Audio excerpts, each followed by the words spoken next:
Let's talk about money and money management. Lots of people are taking credit today, lots of people meaning specifically Stephen Harper, for good money management. But let's talk about truth. And let's talk about all the facts, not just those facts that are convenient.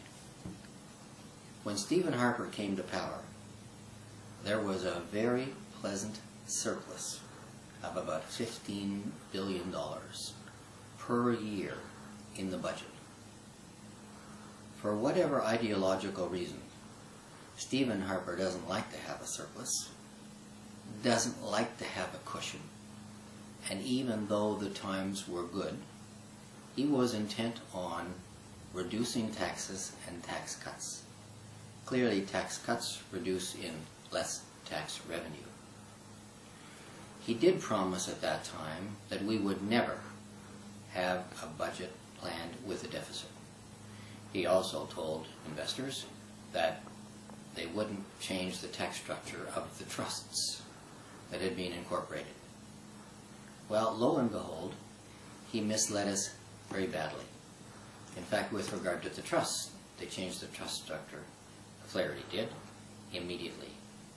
But with regard to the surplus and then the future deficits, before the recession came, the Conservatives began to reduce the amount of tax in good time when jobs were evolving very nicely and statistics were going up in terms of the amount of revenue and up in terms of employment. The Conservatives took a new approach, very different from Paul Martin, in which we now end up with the situation we have now. Now, it's true that we had a recession, but the recession wasn't saved by the Harper government. The recession really, we were saved from the recession to a great extent by the policies that were put in place by Paul Martin's government. Specifically, Paul Martin suggested and pushed for ensuring that we don't have 35-year no down payment mortgages for young people, and he ensured that the government had to have a specific percentage of resources in the bank to ensure that we wouldn't have a bailout or a situation where banks simply didn't have enough money to cover the deposits.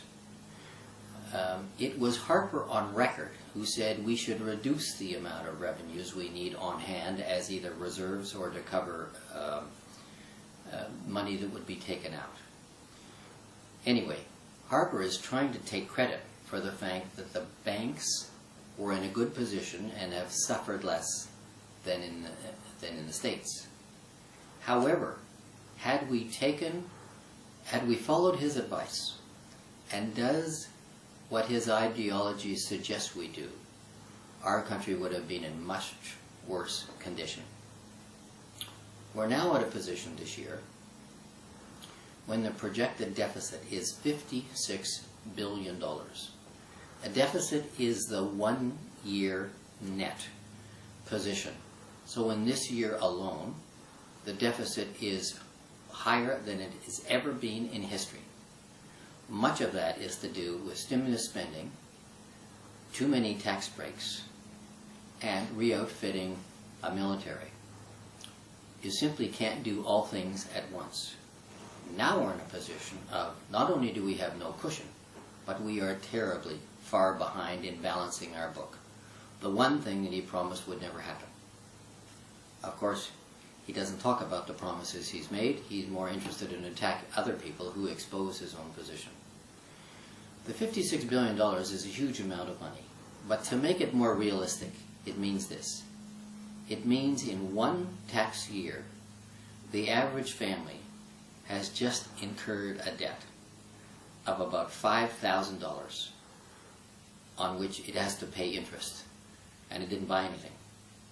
So for an average family, our position got way, way worse in just 1 year.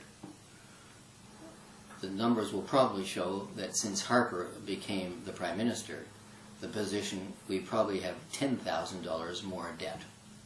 And during that period, the economy has been relatively good, apart from the recession.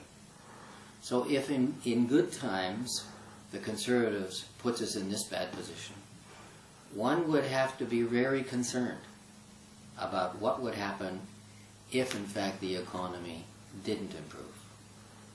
The fact of the matter is, if you care about taxes, you can only vote for the Liberal Party because they're the ones that have the record for positive management and paying down the debt.